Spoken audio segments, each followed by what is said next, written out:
മന്ത്രിസഭാ രൂപീകരണ ചർച്ചകൾ സജീവം. UDF യോഗം വൈകിട്ട് പിടിമുറുക്കാൻ KC വിഭാഗം.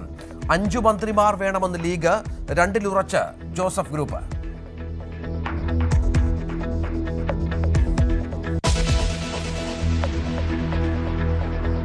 കോൺഗ്രസിൽ ചെന്നിത്തലയുടെ കലാപക്കൊടി.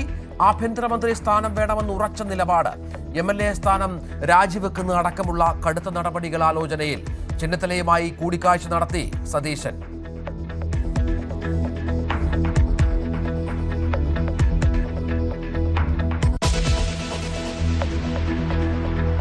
നേതാക്കളെ കാണും തിരക്കിൽ VD സതീശൻ പിണറായി വിജയനെ വീട്ടിലെത്തി കണ്ടു. രമേശ് ചെന്നിത്തലയും അനുനയിപ്പിക്കാൻ ശ്രമം. അടൂർ പ്രകാശും PJ ജോസഫുമായും കൂടിക്കാഴ്ച. G കാർത്തികേയന്റെ വീട്ടിൽ വൈകാരിക രംഗങ്ങൾ.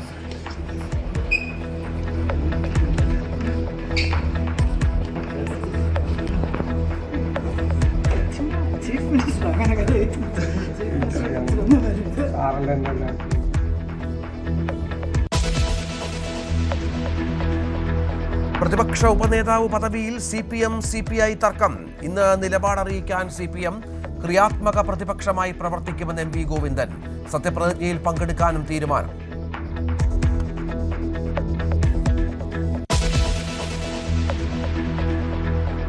രാജ്യത്ത് ഇന്ധനവില വർദ്ധിപ്പിച്ചു. പെട്രോളിനും ഡീസലിനും ലിറ്ററിന് 3 രൂപ വീതം കൂട്ടി. തിരുവനന്തപുരത്ത് പെട്രോൾ വില 110 കടന്നു.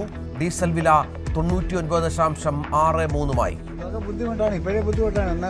ഇന്ത്യയുടെ സാഹചര്യം അനുസരിച്ച് വില കൂട്ടിയല്ലേ പറ്റുള്ളൂ. സാധാരണക്കാരെ ആരും നോക്കുന്നില്ല. തന്നെ ഇങ്ങനെ കൂടിയും കുറഞ്ഞ് നിൽക്കുകയല്ലേ. കുറെയൊക്കെ ഇല്ല, കൂടൊക്കെ അല്ലേ ഉള്ളു.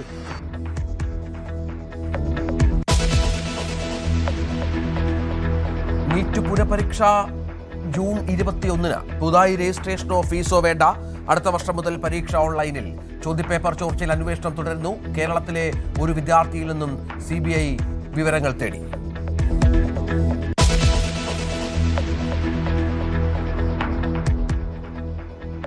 SLC പരീക്ഷാ ഫലം ഉച്ചയ്ക്ക് 3 മണിക്ക്. പൊതുവിദ്യാഭ്യാസ സെക്രട്ടറിയും DGയും ചേർത്ത് പ്രഖ്യാപിക്കും. ഫലം കാത്തിരിക്കുന്നത് 4 ലക്ഷത്തോളം കുട്ടികൾ.